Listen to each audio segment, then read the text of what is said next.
In October 2024, it has been over 13 years since prominent Bahraini scholar and human rights advocate Dr Abduljalil al-Singace was sentenced to life imprisonment for exercising his rights to free expression and assembly. In October 2024, it has been over 1,000 days, that is over 3 years, since Dr al-Singace commenced a liquid-only hunger strike after prison authorities confiscated his manuscripts on Bahraini Arabic dialects. Dr al-Singace is serving in solitary confinement at the Canoe Medical Centre, where he is being denied adequate healthcare and medical supplies. Despite global outcry from human rights groups, al-Singace has been excluded from recent royal pardons in April, June and September 2024. The 2Cs advocacy group is calling for al-Singace's unconditional release, improved healthcare conditions, and the return of his confiscated manuscripts. On the 20th of September 2024, we commenced a 24-hour solitary confinement simulation, where we stood in solidarity with al-Singace. As an advocacy group, the 2Cs have attempted to replicate, to the best of our ability, the conditions of solitary confinement for al-Singace. We feel that we can generate traction and awareness through empathic engagement with his situation. So we tried to grasp the fundamental aspects of al-Singace's imprisonment, and we engaged with these for over 24 hours. Hi everyone, Brooke here. What you're about to see is a series of clips of past me recording from the box. The first clip will go over the conditions of what's going on. Now, some of you might have tuned into the live stream a few weeks back when it actually was happening, but for anyone who didn't, or anyone who doesn't know too many of the details, for the first 4 hours of the experience, we had a live stream going on, an Instagram live stream, charting some of my experiences in such a way that people could tune in live.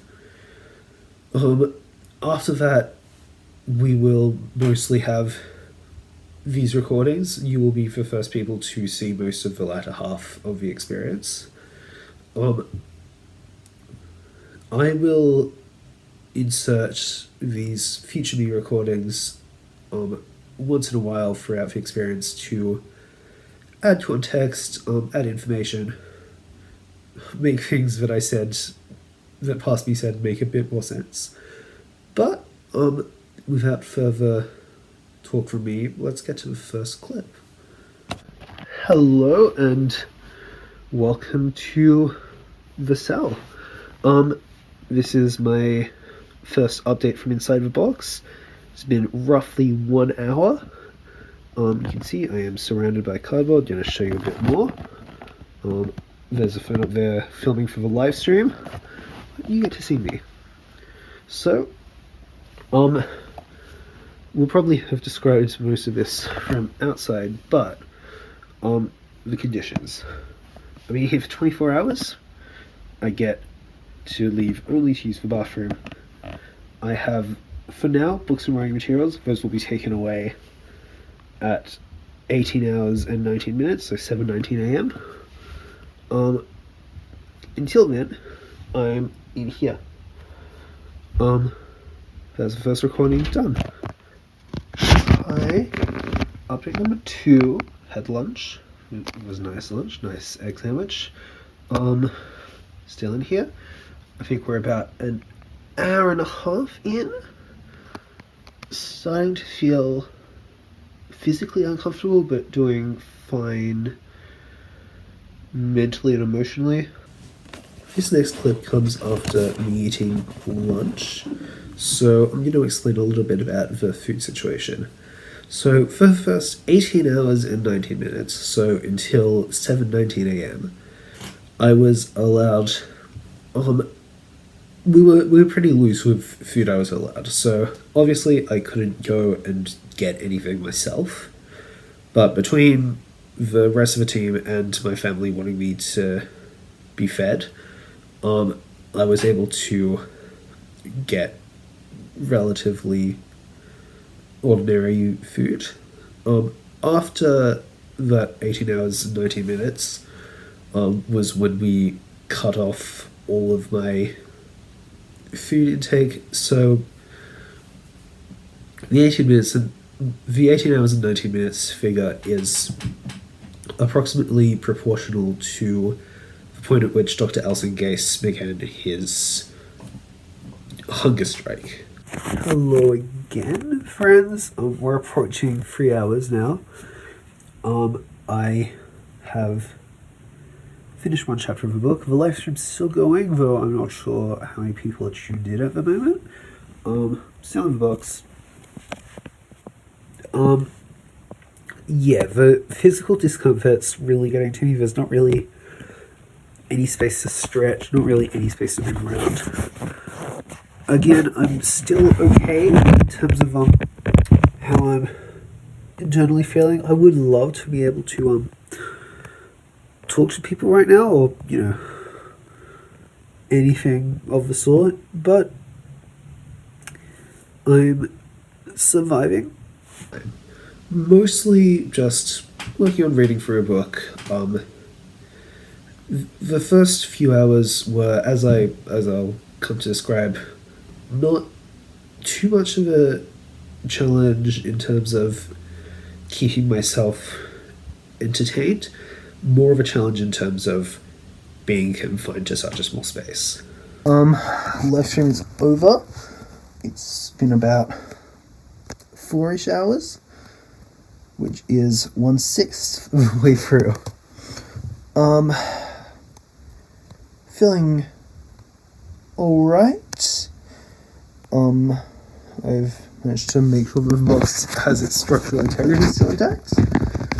Now I'm honestly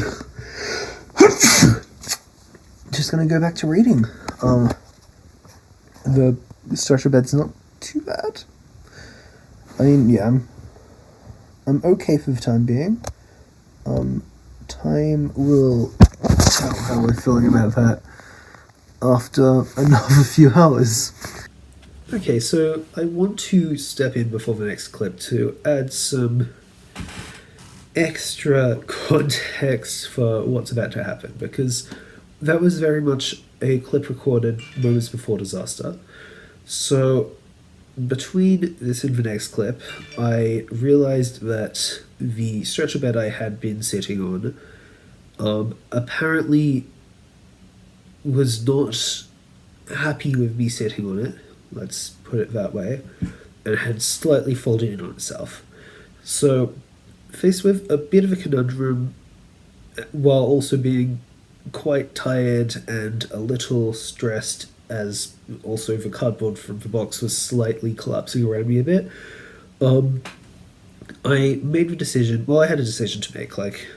I could keep the broken bed and be very uncomfortable that way.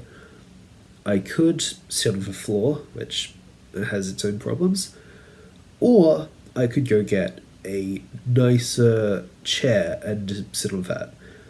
I ended up choosing the latter option, mostly for my own benefit as opposed to the other two, but the thought is basically, I'm trying as much as I can to keep to the spirit of a challenge. We didn't expect this setback to happen, but happen it did. Okay, so unfortunately not a good update right now. Well, it's about 6 p.m. when I'm recording this, and apparently that old camping bed I was using was less up for the challenge than I was. So we've had to redecorate the cell a bit. I'm going to stay in here still for the full 24 hours, trying to keep as true to the challenge as I can. The only changes for now, I now have a chair instead of that stretcher bed. Hello friends. It's 7 p.m. I've been in here 6 hours, which means I'm a quarter of the way through. Main remark at the moment is that now that the team's all gone, it feels really quiet. I think I'm not used to neither having conversation nor like some sort of music in my ears, and it's kind of unnerving. Yeah, so it's now I think 10:30 p.m. Been in the box for a while now. Minor update, we had some structural integrity issues. I had to spend some time reconstructing one of the walls of the cell. It happens when you're building things out of cardboard, but I am back in the box now. It's all good as new, better than ever even. Well, that's yet to see. Yeah, everything's going pretty well in here.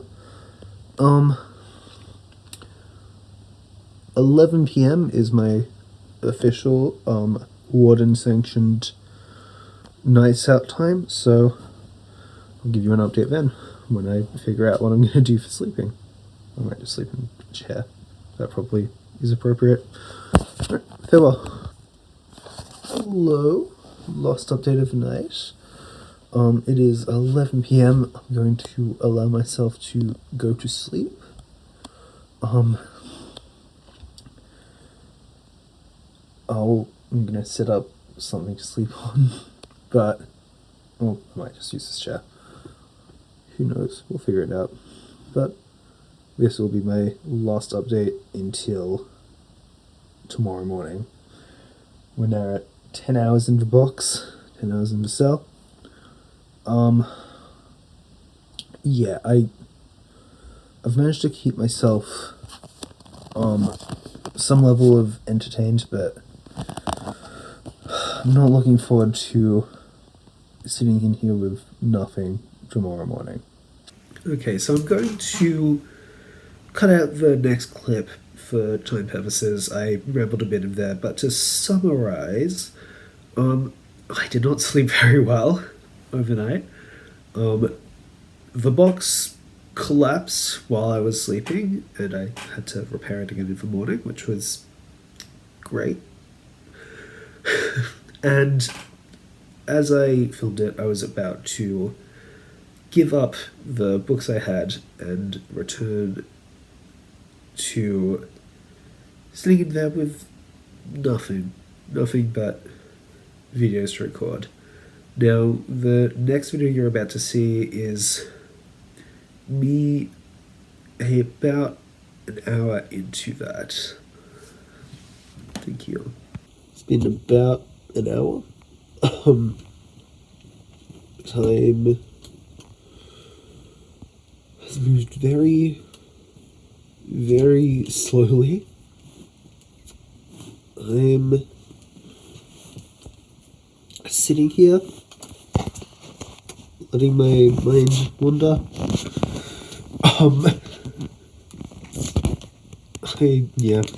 I feel like, yesterday when I had something to do, it was like tolerable. Now I just kind of want to be out of here. Besides that, it's like, I miss the outside world. I want to go out into the sun. I want to go on a walk.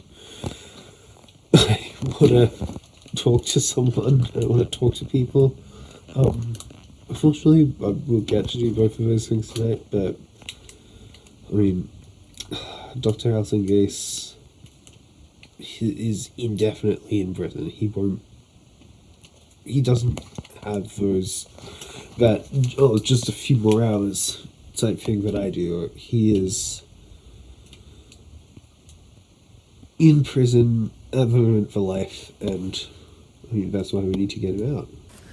Like I said there, I think one of the major things I realized over the course of this 24 hours was that, I think there was no way that this could ever truly compare to what Dr. al-Singace has been going through for almost 5,000 days.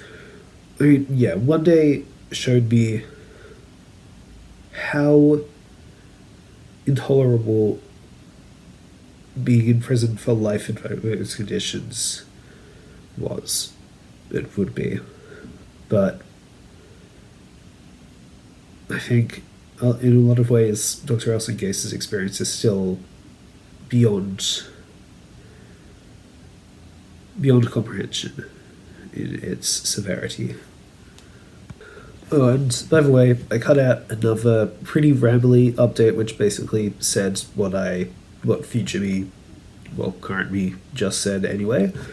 Now you'll get to see the last couple updates. One from 11 a.m., about 2 hours before going outside, one very short one, and a longer one from midday with 1 hour left. It's 11 a.m. I just want to go outside. Soon. 1 hour to go. I've mostly been making up stories inside my brain. Some of them are good. The rest aren't very good. But no, 1 hour to go. It's midday. Almost there. Feeling hungry, but not too much. Yeah, overall, I think this experience has been insightful on just how little I would want to do this 4,999 more times. And that's it. There's the last clip from the experience. I hope that this has been somewhat insightful for all of you, as it was for me. Yeah, final thoughts from future me looking back. I've talked about some of them already, but yeah, the experience was always going to be a replication, an attempt to get a sense of what the experience was like. I mean, clearly, I didn't enjoy one day in it at all. Given what Dr. al-Singace has had to go through, yeah, clearly my experience was nothing in comparison. But I think I do get a sense of how... I think I've got a better sense of how little I understand the magnitude of Dr. al-Singace's situation. But yeah, we need to get him out of prison. Those conditions are intolerable, and he needs his freedom. If you'd like to find out more about Abduljalil al-Singace and the situation of many other activists who are wrongfully imprisoned in Bahrain, please visit the Bahrain Institute for Rights and Democracy website for updates on prisoners and active campaigns led by Bahraini activists against these injustices. These are the people who are leading the charge on democratic and academic freedom for people such as al-Singace, and can most certainly put your support to good use. For more information on academics across the globe suffering similar circumstances, please visit the Scholars at Risk Network and get involved with their many worldwide initiatives that work towards ensuring the rights and freedoms of academics like al-Singace, as well as academics the world over.